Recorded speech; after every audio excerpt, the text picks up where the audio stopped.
అందరికీ నమస్కారం. నేను శిరీష. ఈ రోజు మనతో పాటు ఉన్నారు ప్రముఖ ఆధ్యాత్మికవేత్త శ్రీ శ్రీ శ్రీ నిత్య విద్యానంద భారతి స్వామి గారు. గురుగారు ఈ రోజు డిసెంబర్ మాసంలో పాచికల ద్వారా అంటే గవ్వల ద్వారా ఈ మాసం అంతా ఒక్కొక్క రాశికి ఎలా ఉందో తెలియజేస్తారు. సో ముఖ్యంగా ఫస్ట్ మనం గురుగారితో మాట్లాడదాం. గురుగారు నమస్కారం. నమస్కారం. గురుగారు, ఈ గవ్వల శాస్త్రం అంటే అసలు ఏంటి గురుగారు? ముందుగా ప్రేక్షక మహాశయులందరికీ కూడా శుభాశీస్సులు తెలియజేస్తూ, అమ్మ, గవ్వల శాస్త్రం అంటే మనము చేతిలో ఉన్నటువంటి హస్త సాముద్రికం అంటే చేతి రేఖలను బట్టి, నుదుట రాతను బట్టి, ప్రస్తుతం జరుగుతున్నటువంటి కాలమానాన్ని బట్టి, మనం 10 సంవత్సరాల క్రితమో 5 సంవత్సరాల క్రితం 40 సంవత్సరాల క్రితమో మనం పుట్టినప్పుడు ఉన్నటువంటి జాతక చక్రాన్ని బట్టి, ప్రస్తుతం జరుగుతున్నటువంటి గడియలను ఆధారం చేసుకొని వారు ఆయా రాశికి సంబంధించినటువంటి అధిపతి దేవత యొక్క మంత్రోచ్చారణతో, మహాసంకల్పముతో, ఆత్మ సంకల్పంతో, దివ్య దృష్టితో చూసి చెప్పేటువంటి పద్ధతిని ఈ గవ్వల శాస్త్రం అని అంటారు. గవ్వల శాస్త్రం అనేటువంటిది మనిషికి పుట్టుక మరణాన్ని రెండిటిని కూడా అవకాశం ఉన్నంత వరకు నిర్ధారణ చేయగలిగేటువంటి విధానం. ఇది మనం ఏదో పుస్తకాల్లో చదువు లేకపోతే క్యాజువల్గా మనం తెలుసుకుని చేసేటువంటి విద్య కాదు. ఇది ఎంతో అనుష్ఠాన సిద్ధి సాధనతో, గురువుల పరంపరతో, చాలా యోగ నిష్టలతో, ఆత్మ సంకల్పంతో ఒక మనిషికి సంబంధించినటువంటి ఆరాను చూడగలిగేటువంటి తత్వంతో కూడుకున్నటువంటి సాధన. ఇది పూర్వకాలంలో అంటే మనకి యుగాలే చెప్పుకోవాలి. అప్పటి కాలంలో అత్యంత ప్రాముఖ్యం. అప్పట్లో ఇవన్నీ లేవు. పాచికలు వేసి భవిష్యత్తు చెప్పేసేవారు. ఇప్పటికీ ఉన్నాయి, కానీ మనకు అవగాహన సంపూర్ణంగా లేకపోవటం వల్ల ఇప్పుడున్న ఈ బిజీ ప్రపంచంలో వీటి మీద పెద్దగా అవగాహన లేదు.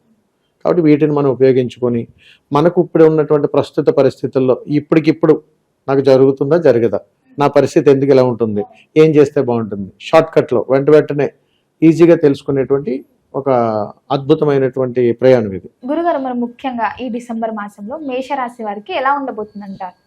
తప్పనిసరిగా తల్లి, ఏ రాశికైనా కానీ మనం చెప్పాలనుకున్నప్పుడు పాచికల ద్వారా ఇప్పుడున్న సమయాన్ని బట్టి ఈ నెలంతా కూడా 30 రోజులకి సంకల్పం చేసి ఆ మంత్రోచ్చారణంతో చేసేటువంటి ప్రయాణంలో ఏ రాశి వారికి ఎలా ఉండబోతుందో తెలుసుకోబోతున్నాం. ఇప్పుడు మొదటగా మీరు మేషరాశి గురించి మాట్లాడుకుంటాం.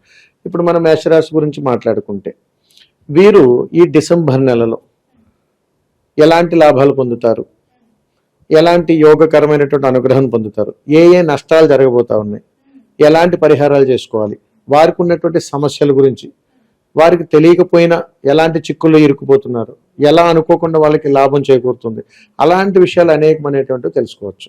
అలాగా ప్రతి ఒక్క రాశి గురించి ఇంత తెలుసుకోవచ్చు తల్లి. ఇప్పుడు మేషరాశి గురించి అసలు డిసెంబర్ నెల ఎలా ఉండబోతుంది ఏంటనేటువంటిది ప్రామాణికంగా చూద్దాం.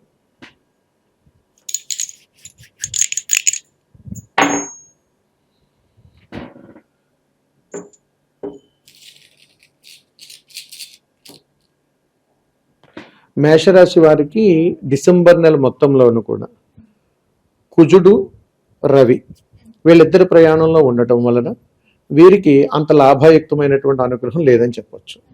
అంటే అవకాశం ఉన్నంత వరకు వీరు ఏ పనులు చేసినా ఎలా ఉన్నా అవన్నీ కూడా అసంపూర్ణంగానే ఆగిపోతాయి. అంటే సంపూర్ణమయ్యేటువంటి అవకాశాలు లేవని ఫైనల్గా ఒక కాన్క్లూజన్కి అయితే రావచ్చు. ఇకపోతే గవ్వల ప్రకారం చూస్తే వీరు దాంట్లో కుజుడు ఉన్నాడు కాబట్టి వీరు చేసేటువంటి ఏ పనులైతే డిసెంబర్లో వీరు తలపెట్టబోతున్నారో ఇవి వాయిదాలు పడతాయి తల్లి. ఏ పనైనా, అది వ్యాపారమైనా ఉద్యోగమైనా, ఏం ప్రయత్నం చేసినా వాయిదాలు పడుతుంటాయి తల్లి. ఇది మేషరాశి వారికి సంబంధించి డిసెంబర్ నెలలో అసలు ఎలా ఉండబోతుందని తెలుసుకునేటువంటిది. ఇక మీరు వివరంగా అడిగితే నేను తెలియజేస్తాను. ముఖ్యంగా గురుగారు, మరి విద్యార్థులకు ఎలా ఉండబోతుందంటారు? మేషరాశి వారికి ఈ డిసెంబర్ నెలలో వీళ్ళ యొక్క మానసిక స్థితి ఇతరుల పట్ల ఆకర్షణ గురి అవటము, చదువుల పట్ల ఆకర్షణ తగ్గటము, అదేవిధంగా పిల్లల అంటే తోటి విద్యార్థుల పట్ల ఎక్కువగా తగాదాలు జరగటము, చిన్న చిన్న గాయాలు పాలవటము, ఇవన్నీ ఉన్నాయి మేషరాశి వారికి. కాబట్టి వారు కాస్త జాగ్రత్తలు వహించాలి. అలాగే మరి ఉద్యోగస్తులకి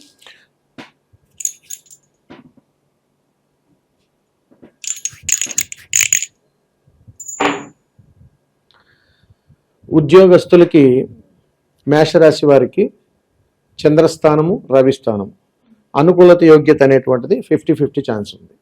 కాబట్టి వీరు ఏదైనా ఉద్యోగ ప్రయత్నం చేస్తే ప్రయత్నం అయితే జరుగుతుంది, ఫలితం అనేటువంటిది డిసెంబర్ నెలలో వీళ్ళు తెలుసుకోలేరు. కాబట్టి అది కూడా వాయిదా పడేటువంటి అవకాశాలు ఉన్నాయి. కానీ మేషరాశిలో కొంతమందికి, అంటే మేషరాశిలో పురుషులు స్త్రీలను 2 విభాగాల్లో మనం చూసినట్టయితే, స్త్రీమూర్తులు ఎవరైతే మేషరాశికి సంబంధించినటువంటి వాళ్ళు ఉన్నారో వీరికి ఉద్యోగ ప్రయత్నం చాలా అనుకూలంగా ఉంది.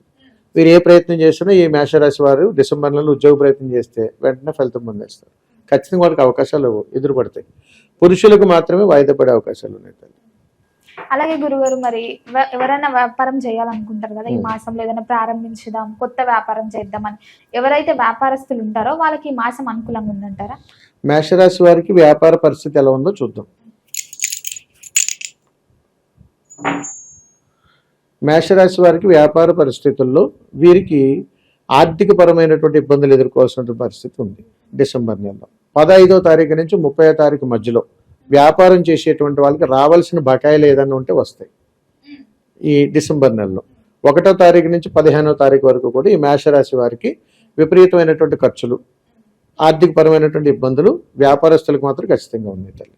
ఇందులో ముఖ్యంగా వస్త్ర వ్యాపారము, వైద్య వ్యాపారము, విద్యా వ్యాపారం, ఈ 3 రంగాల్లో ఉన్నటువంటి వారికి మాత్రము 15వ తర్వాత మాత్రమే వీరికి ఆశాజనకంగా ఉంటుంది. 1వ తారీఖు నుంచి 15వ తారీఖు వరకు కూడా కాస్త ఒడిదుడుకులు ఉంటాయి వ్యాపారాల్లో. అంటే వ్యవస్థలో పనిచేసేటువంటి సిబ్బంది ద్వారా ఇబ్బందులు ఎదుర్కొంటారు వీరు. 15వ తారీఖు నుంచి ఆర్థికంగా పురోగతి ఉంటుంది. ఇది మేషరాశి వారికి. అలాగే గురువారు, ముఖ్యంగా మరి ఇప్పుడు పాచికలు వేసి చెప్తున్నారు కదా, మరి ఈ మాసంలో ఎవరికైనా మేషరాశి వారికి వివాహం జరగకపోయి ఉంటే వివాహం జరిగే ఛాన్సెస్ ఏమైనా ఉన్నాయంటారు? అది కూడా చూద్దాం సార్.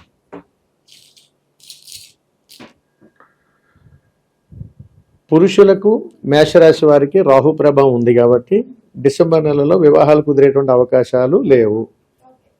ఇప్పుడు స్త్రీమూర్తులకు చూద్దాం. స్త్రీమూర్తులకు కుజుడు అవకాశం ఉంది కాబట్టి ఇక్కడ కూడా అవకాశాలు లేవు తల్లి. అందుకని ఏమిటంటే స్త్రీ పురుషులు ఇద్దరికీ కూడా డిసెంబర్ నెలలో వివాహ ప్రయత్నాలు అయితే జరుగుతాయి తప్ప వివాహాలు కుదిరేటువంటి అవకాశాలు తక్కువగా ఉంటాయి. అయితే వీటికి సంబంధించినటువంటి కళ్యాణ పరిహారాలు ఏదైనా ఉంటే అది కానీ చేసుకోగలిగితే అవకాశాలు ఉంటాయి తల్లి. అలాగే గురుగారు, ఇప్పుడు వివాహం అయిపోయింది, సో వివాహం తర్వాత సంతానం కూడా చాలా మంది బాధపడుతుంటారు. సో ఎక్కడికి వెళ్ళినా దేనికంటే ముందు పిల్లలు ఎంతమంది అని అడుగుతుంటారు.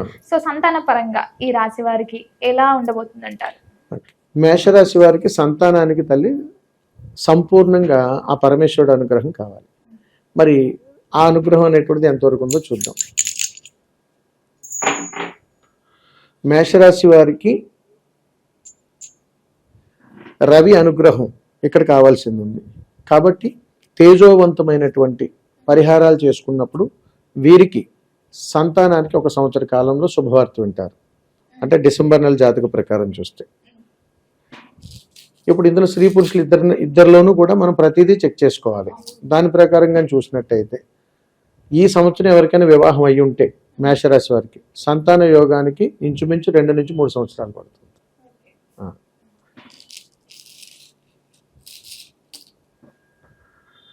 స్త్రీమూర్తుల జాతకం చూసినట్టయితే వీరికి 1.5 సంవత్సరం నుంచి 2 సంవత్సరాల మధ్యలో వ్యవధి పడుతుంది వీరికి. ఇప్పుడు సంతాన యోగం డిసెంబర్ నెల ప్రకారంగా కానీ చూసుకున్నట్టయితే అవకాశం ఉన్నదా అని అడిగితే ఒక 10% మాత్రమే అవకాశం ఉంటుంది. సంపూర్ణంగా అవకాశాలు అనేటువంటి తక్కువగా ఉంటాయి. ముఖ్యంగా గురుగారు, విదేశాలకు వెళ్ళాలని చాలా మంది ఆసక్తిగా చూస్తుంటారు. సో ఈ మేష రాశి వారికి ఈ మాసంలో వెళ్ళగలుగుతారంటారా? ఉన్నత విద్యలకు కానీ ఉద్యోగాలకు కానీ విదేశీ ప్రయత్నాలు చేస్తుంటారు. సో మేషరాశి వారికి విదేశీ ప్రయత్నాలు ఎలా ఉన్నది అనేది కూడా మనం ఇక్కడ తెలుసుకోవచ్చు. వీరికి చంద్రుడు అనుగ్రహం ఉంది కాబట్టి యోగం ఉన్న తల్లి. మేషరాశి వారు ఏమైనా విదేశీ ప్రయత్నాలు కానీ చేస్తే తప్పనిసరిగా వెళ్తారు. అలాగే గురుగారు, మాసం మొత్తం చూసుకుంటే వీళ్ళకి ఆరోగ్యపరంగా ఎలా ఉండబోతుంది అంటారు? మేషరాశి వారికి సంపూర్ణమైనటువంటి ఆరోగ్యం కోసం చూసుకున్నట్టయితే వీరికి ఎక్కువగా మానసిక ప్రశాంతత కోల్పోవటము, సంబంధం లేని విషయాలు ఎక్కువ ఇన్వాల్వ్మెంట్ అవ్వటము, దానివల్ల మానసిక స్థితిని పోగొట్టుకోవటము, ఇతరుల విషయాల గురించి అధికంగా ఆలోచించి అందులో కూడా వీరు ఇన్వాల్వ్మెంట్ అయ్యి అవమానాలు ఎదుర్కోవటము, ఇలాంటి విధానాల్లోనే వీరికి అనారోగ్య సమస్యలు వస్తాయి. ప్రత్యేకించి వచ్చేటువంటి అనారోగ్య సమస్యలు అయితే ఏముండవు తల్లి వీరికి. అలాగే గురుగారు, అకస్మాత్తుగా ధనలాభం అంటే ఎవరైనా అడగకుండా డబ్బులు ఇవ్వడం ఆ. లేకపోతే డబ్బులు దొరకడం ఇట్లాంటివి ఏమైనా జరగవచ్చు అంటారా ఈ మాసంలో? ఆకస్మిక ధనలాభం అనేటువంటిది మేషరాశి వారికి లేదు తల్లి, ఉండదు. మేషరాశి వారికి ఆకస్మిక ధనలాభం కానీ ఇందులో లేదు. అలాగే గురుగారు చాలా మంది శత్రువుల వల్ల బాధపడుతూ ఉంటారు, నరదోష, నరదృష్టి, అవును, సో ఇట్లాంటివి అన్ని ఉంటాయి. అవును. సో ఈ మాసంలో వీళ్ళకి ఎలా ఉండబోతుంది అంటారు ఈ ప్రకారంగా చూసుకుంటే? ఇది గవ్వల శాస్త్రం ద్వారా చూసి చెప్పొచ్చు తల్లి. రాహు ప్రభావం ఉంది, శత్రువుల నుంచి ఎక్కువ సమస్యలు ఎదుర్కొంటారు. అంటే వీళ్ళు ఏమి చేయకపోయినా కానీ నిందలు పాలయ్యే అవకాశాలు ఉంటాయి. తొందరపడి మాట్లాడటము, తొందరపడి ఇక్కడ మాటలు అక్కడ మాటలు ఇక్కడ తెలియజేయటము, ఎక్కువగా లేనిపోని విషయాలను ఎక్కువగా అపోహ చెంది మాట్లాడటం వల్ల ఈ మేషరాశి వారు లేనిపోని సమస్యలు కొని తెచ్చుకునే వాళ్ళు అవుతారు. అలాగే గురుగారు ఇప్పుడు రాజకీయ రంగంలో ఉంటారు, ఈ ముఖ్యంగా ఈ మేషరాశి వారు ఎవరైతే ఉన్నారో వాళ్ళు ఎవరైతే రాజకీయ రంగంలో ఉన్నారో వారికి ఎలా ఉండబోతుంది? తప్పనిసరిగా అది కూడా తెలుసుకుందాం తల్లి. రాజకీయ రంగంలో ఉన్నటువంటి వాళ్ళకి, మేషరాశిలో ఉన్నటువంటి వాళ్ళు ఎక్కువగా ఒత్తిడికి గురయ్యే అవకాశాలు ఉన్నాయి. ఎక్కువ ఒత్తిడికి గురి ప్రజానికానికి అవమానాలు ఎదుర్కోవటము, కూడా ఉన్నటువంటి వారితో పాటు ఉండేటువంటి పనివారం నుంచి సమస్యలు ఎదుర్కొనటము, ఎందులోనూ కూడా సంపూర్ణమైనటువంటి యోగం అయితే కనపడుతుంది వాళ్ళకి. అంటే ఏదో ఒక సమస్య వాళ్ళని వెంటాడుతూనే ఉంటుంది. ఇదే రాజకీయ రంగంలో ఉన్నటువంటి వాళ్ళు. దీనికి పాచికల విధానంలో ఏం చెప్తుందో మనం తెలుసుకోవచ్చు.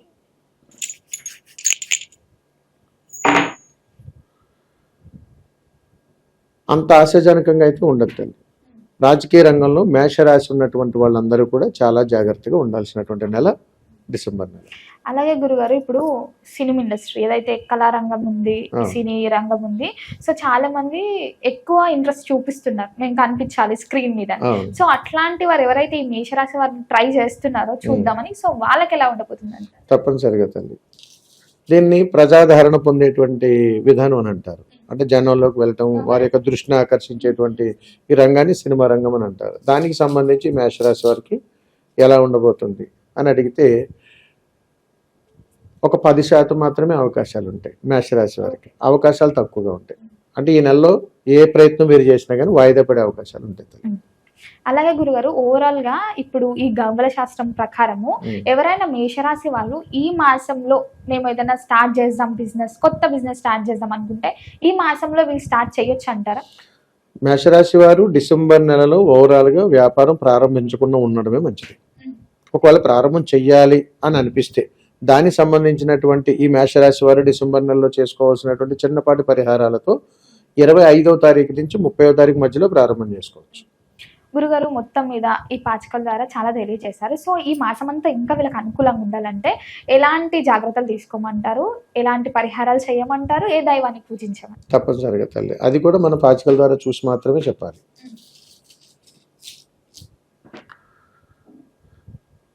తీసుకోవలసినటువంటి జాగ్రత్తలు మేషరాశి వారు డిసెంబర్ నెలలో శుక్రుడి యొక్క శుభానుగ్రహంతో వీరు ఎవరికైనా మాట ఇచ్చేటప్పుడు 1-2 సార్లు ఆలోచించే మాట ఇవ్వాలి. ఎందుకనంటే అది నెరవేర్చుకునేటువంటి అవకాశాలు చాలా తక్కువగా ఉంటాయి. సరే తల్లి. ఇష్టదైవము, అదేవిధంగా వీళ్ళు ఎవరిని ఆరాధించాలి, ఎలాంటి పరిహారాలు చేసుకోవాలి అనే దాని విషయానికి వస్తే మేషరాశి వారు ఈ నెల ఇష్టదైవము, వారి యొక్క కులదైవం అనేటువంటిది ఎవరైతే ఉన్నారో వారిని మాత్రమే ఆరాధించి వారికి సంబంధించినటువంటి ఒక దీపారాధన చేసుకోగలిగితే, వారికి అవకాశం కుదిరినప్పుడు ఏదైనా 3 రోజులు నిరాకంఠంగా చేసుకోగలిగితే మంచి ఫలితాలు పొందేటువంటి అవకాశాలు వస్తాయి. అలా అని యోగం పడుతుందని అర్థం కాదు తల్లి. ఎప్పుడైతే ఈ దీపారాధన చేయగలిగారో వారి యొక్క కులదైవానికి తప్పనిసరిగా ఏదైనా ఉపద్రవంగానే వస్తే అది అక్కడి నుంచి సమస్య పోతుంది. అలాంటి జాగ్రత్తలు తీసుకుని మేషరాశి వారు ఈ డిసెంబర్ నెల అంతా కూడా ఆనందంగా ఉండొచ్చు. గురుగారు ఓవరాల్ గా పాచికల ద్వారా మాకు మేషరాశి వారికి ఎలా ఉండబోతుందో తెలియజేశారు. అలాగే చూసారు కదండి, మనం గవ్వల శాస్త్రం గురించి ఈరోజు గురుగారు చాలా చెప్పారు. సో ఇది వ్యక్తిగతంగా మీ జాతకాలు ఓన్గా తెలుసుకోవాలంటే కమెంట్ రూపంలో మీ జాతకాలను మాకు పంపించండి. గురుగారు ఇక్కడ వచ్చి మళ్ళీ నెక్స్ట్ ఎపిసోడ్ లో మీ జాతకాల గురించి చెప్తారు. సో ఓవరాల్ గా చెప్పినందుకు ధన్యవాదాలు. శుభం తల్లి, నమస్కారం.